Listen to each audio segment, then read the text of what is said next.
Hello ghosts and ghouls, and welcome to the final vid of Crafttober. This Doom Skull is so cool.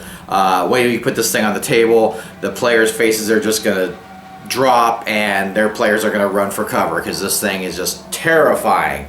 So I can't wait to show it to you. But remember, Crafttober may be way over, but always keep Crafttober in your heart.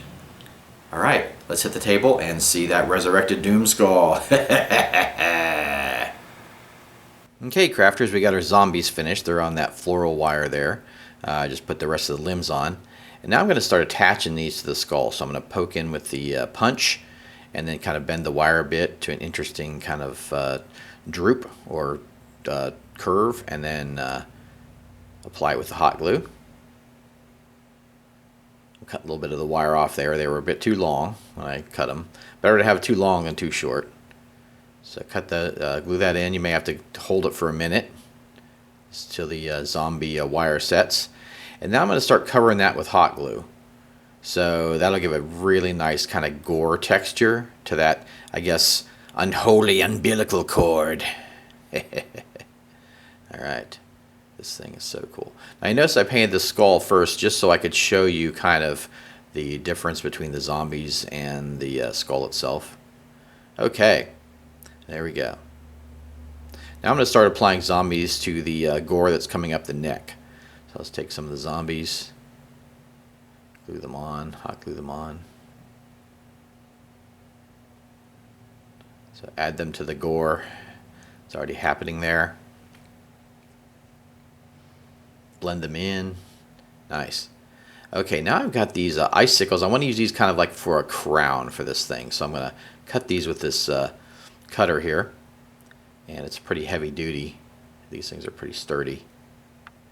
Alright, so now I've got the holes that I punched earlier in the skull. So I'm going to widen them up a bit with these pliers. You can just pull it apart and that'll widen the hole up so you can get that LED through. Just make it easier. I'll pull the LEDs out. I'm going to start pushing the icicles into the skull. Okay, and now I'm going to glue the LEDs into the front for the two eyes. Okay, nice. Turned them on. You can see that. So there we go. Now I'm going to use these red gems I got at the dollar store. I'm going to put them facing out with the point facing out, so it looks kind of this evil look. And then I'll kind of add some hot glue around the gem. That'll kind of fill that in. Now I'm going to start hot gluing these LEDs to the icicles. So look at that. Isn't that cool? So that really lights that up. That's so neat. So I'll start adding the other icicles to the skull here. This can be like this evil crown that's like poking out of its head. I like it. Alright, there we go. I've got the some LEDs attached with hot glue. Let them dry. It's a little bit of a tedious process. You got to hold them in place and let it dry, but once you get it in there, it's just a really cool effect. Okay, so now I can just turn those on and off with the switch in the back that I revealed. So really nice. Got all those in, and now it's ready to close up, right?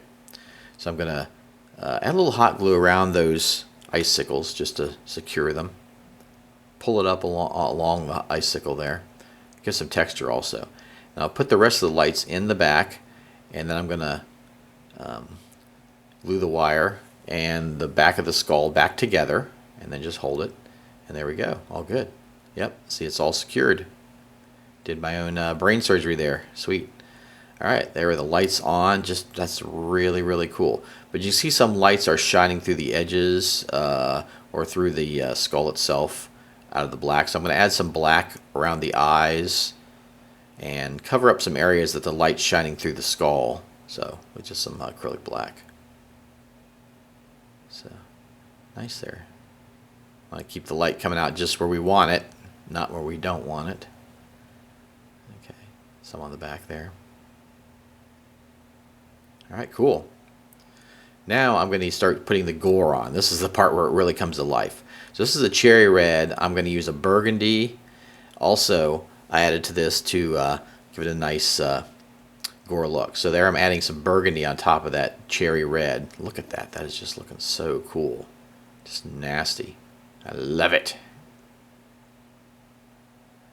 Okay. Now, I'm going to paint the teeth red there. kind of individually. I didn't want to get it in the cracks.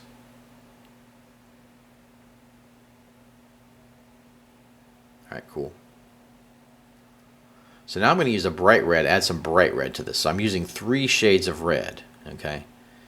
And this will bring some highlights out, and it really gives a nice, difference between the color shades, okay? Paint the teeth. You can see those muscle groups on the skull that I put in there with the anatomy picture. So really cool. All right, just keep adding that some detail to the zombie umbilicals. There we go. Nasty. All right, now I'm going to use some black and kind of pick out some details. Go between the teeth. All right. Accentuate the dark between the teeth.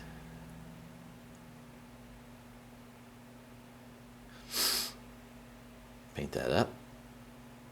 Got to go around the nostrils, or what's left of the nose, around the red crystal eyes. Really coming together. Look at this. This thing is just super cool. All right, nice. So I'm adding some discoloration to the bottom of the teeth coming up from the gum line there. Just the black again. I'm just doing some lines like coming up from the bottom. Now I'm just going to add a few more black details to bring out the face. And to finish this up, we're just going to use this double strength gloss spray, and it'll just make it easy. Just spray the whole thing. You don't have to paint it on by hand, because if you paint it on by hand, I found that you can pull some paint off, especially the acrylic off the hot glue. So it's probably better to spray paint this thing. So I'm going to use this spray gloss, and that'll give it a nice gore, gross look. All right, here's our skull in all its glory. Wow, look at that. The glowing red eyes, the gore. That gore looks fantastic and just so gross with the gloss on it. And there's the skull, or the crown, and the glowing eyes. They just really add to that. And those zombie kind of carousel umbilicals that are coming off. The spine detail, the ripped open neck and the spine detail. I just think that's really cool. And I decided to leave the zombies just gore covered, because I figure they're just so covered in gore that no other color would show through. So there we go. There is the resurrected Doomskull. Hi friends, I hope you enjoyed the vid. Isn't that right, Skeletor? If you did like the vid, make sure to give your Scotty a like. Also, check out my forum and Facebook group. We have a bunch of great people on there. And if you did like the vid, consider tipping Scotty in the little thing in the little corner of the video here. And if you would like to support the DM's Craft further, you can join Patreon and get my monthly magazine, The Crafter's Lair. Right, Skeletor? All right, I'll see you next time. Take care, friends. Hey DM Scotty, I'm sick of your crap. Can't I fight regular monsters like normal instead of these resurrected gods and Doomskull things? Oh geez, not again.